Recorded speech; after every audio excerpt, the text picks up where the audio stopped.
देखिए rate analysis जो है ना, रेट एनालिसिस या टेंडरिंग के लिए जो आइटम है उसका रेट आप कहाँ से लेंगे और किस हिसाब से बनाएंगे रेट एनालिसिस, मैं बताता हूँ अभी।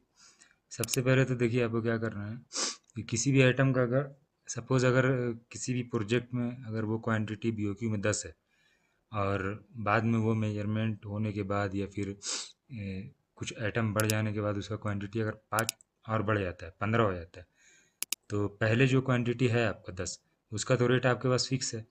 अगर आप चाह रहे हैं कि नहीं मेरा जो क्वांटिटी जो बढ़ रहा है उसका रेट मेरा ज़्यादा है, ठीक है, अभी जो है वो कॉस्ट बढ़ चुका है, टेंडरिंग जो है 4 साल 5 साल पहले हुआ था, अभी अगर कुछ नया आइटम देते हैं तो उसका आइटम अगर रेट बढ़ रहा है तो उसके लिए क्या करेंगे आप वर्बली तो बोलेंगे नहीं कि मेरे पास 4 रुपये मिल रहा है अभी मटेरियल, तो मैं अभी इतना रेट लूँगा, ठीक है, उसके लिए एक फॉर्मेट होता है, उसको बोलते हैं, तो डीएसआर के हिसाब से जो है वो आपको रेट बना के देना पड़ता है फिर पूरा। तो मैं बताता हूँ पूरा प्रोसेस कैसे बनाना है। तो सबसे पहले देखिए इस टाइप का एक डीएसआर आएगा, ठीक है, डेली शेड्यूल ऑफ रेट है, ठीक है, तो ये गवर्नमेंट की तरफ से इशू होता है, मतलब कंस्ट्रक्शन के लिए किसी भी हर चीज़ के इसमें रेट दिया हुआ है।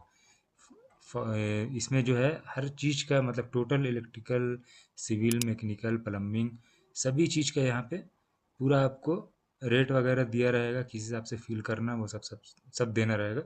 लेकिन अभी आदमी लोग क्या करते हैं कि डायरेक्ट इन्वाइस लगाया और एक एक्सेल शीट में बना के दे दिया कि भाई ये मेरा रेट है, ऐसा नहीं है, ठीक है।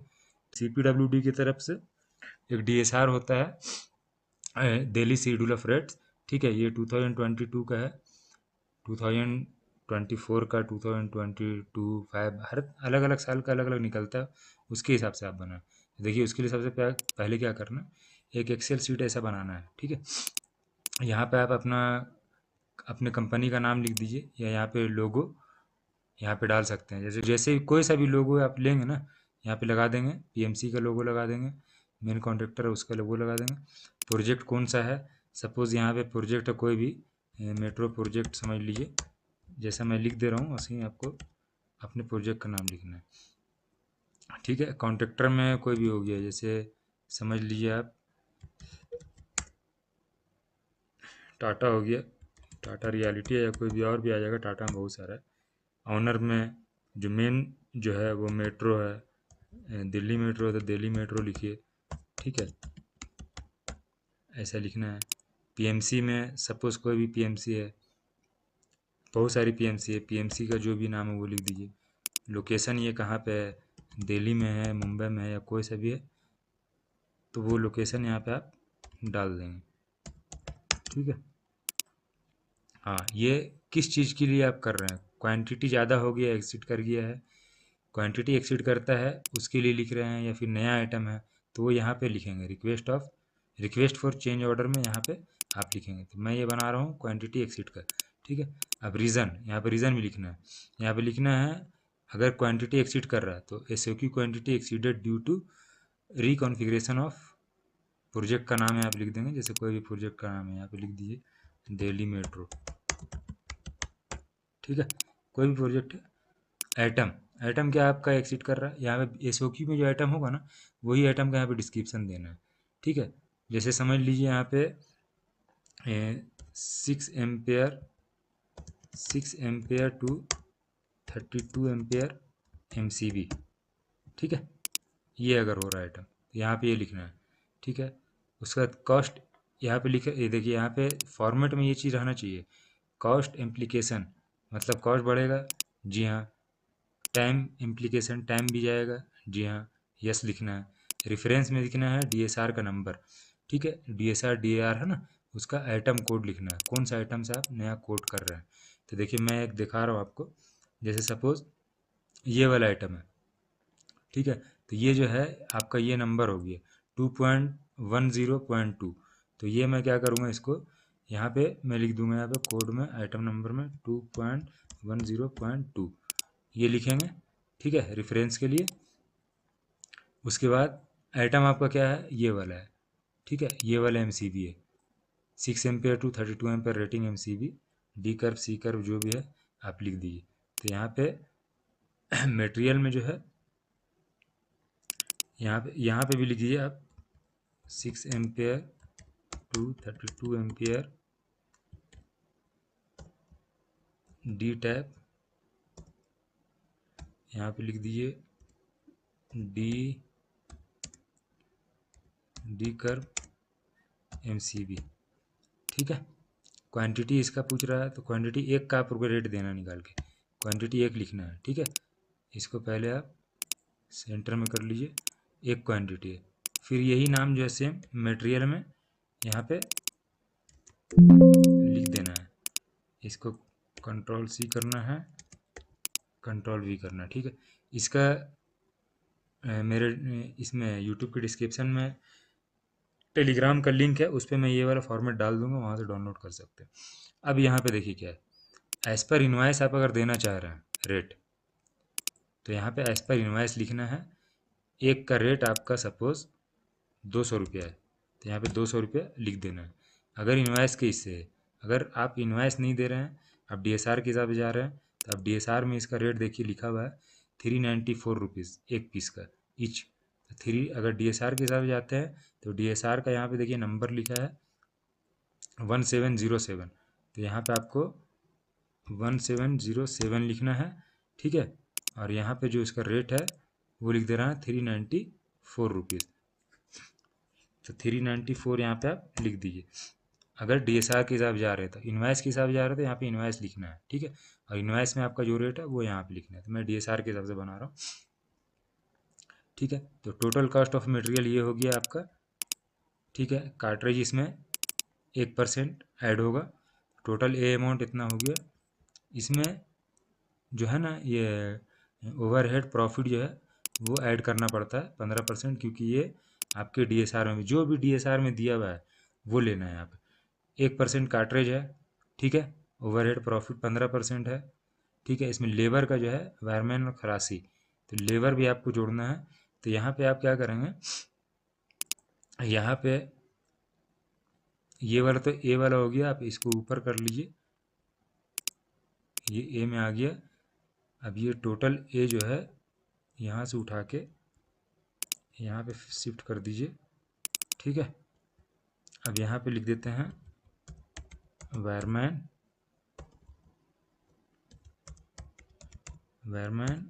और यहाँ पे लिख देते हैं खलासी। ठीक है, क्योंकि जो भी DSR के हिसाब से दे रहे हैं तो इसमें जो भी है वो सब देना है आपको। तो यहाँ पे देखिए 0.04 डे लगता है एक वायरमैन को, एक खलासी को, तो दोनों का रेट भी यहाँ पे आपको गवर्नमेंट की तरफ से मिला हुआ है।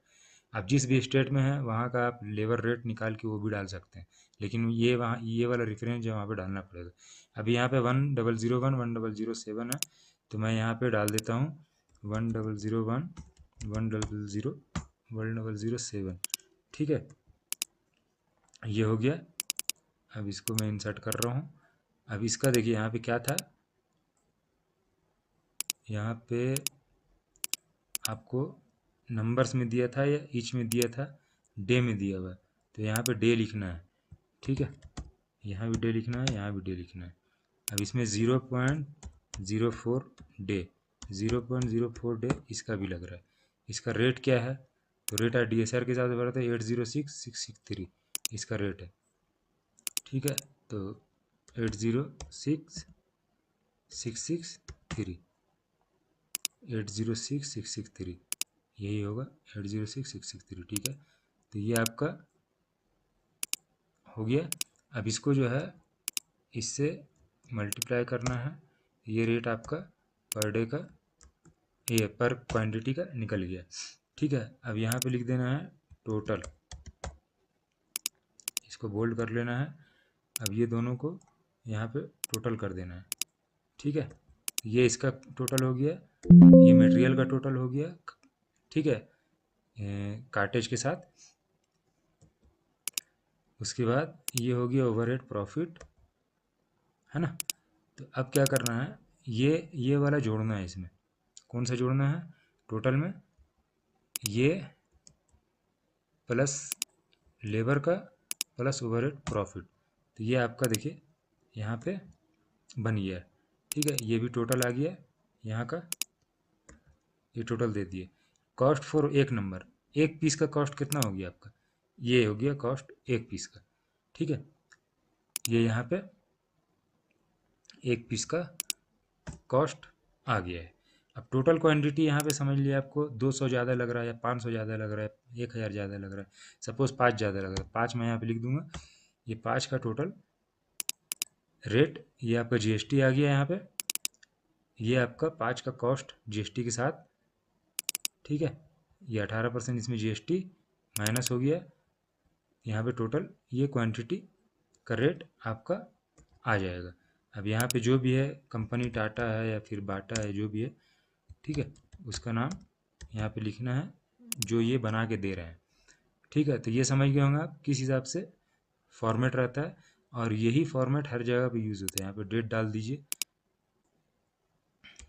मैं आज का डेट डाल देता हूँ, ठीक है। यहाँ पे नाम लिखना है कंपनी का जो भी है, पीएमसी का लोगो रहेगा, कॉन्ट्रैक्टर का रहेगा, मेन क्लाइंट का रहेगा। यहाँ पे अपना प्रोजेक्ट का नाम लिख देंगे। ये समझ लीजिए आप ये रेट एनालिसिस दे रहे हैं। अब इसका एब्स्ट्रैक्ट बनाना, मान लिया बहुत सारा आइटम है, तो बहुत सारा आइटम के लिए आपको इसके नीचे जो है, इसके नीचे दे देना है। अभी मैं क्वांटिटी एक्सिट का दे रहा हूँ ये वाला, ठीक है। तो ये वाला क्वांटिटी का जो मैं दे रहा हूँ, तो इसका मटेरियल का यहाँ पे बीओक्यू नंबर भी रहता है। सपोज़ आपका बीओक्यू नंबर कुछ भी है, E1 ठीक है, ये 100 ऐसा जो कुछ भी है, तो ये नंबर जो है आप यहाँ पे सेम लिख दीजिएगा, ठीक है। उसके बाद सेम ये आइटम जो है, ये आइटम सेम यहाँ पे आ जाएगा, नंबर्स में आ गया। रेट इसका जो है यहाँ से आ जाएगा विदाउट जीएसटी वाला, ठीक है। ये रेट हो गया एक पीस का। क्वांटिटी 5 अगर हो रहा है तो 5 यहाँ पे डालना है, ये टोटल आ जाएगा आपका जीएसटी के साथ।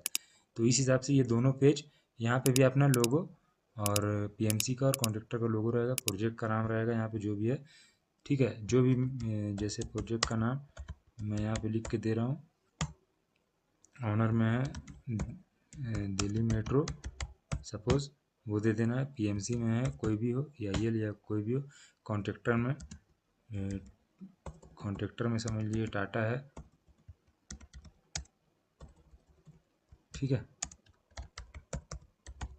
ये लिख के देना है। ये एक्सट्रैक्ट हो जाएगा, एक्सट्रैक्ट सीट है ये, ठीक है। यहाँ पे आप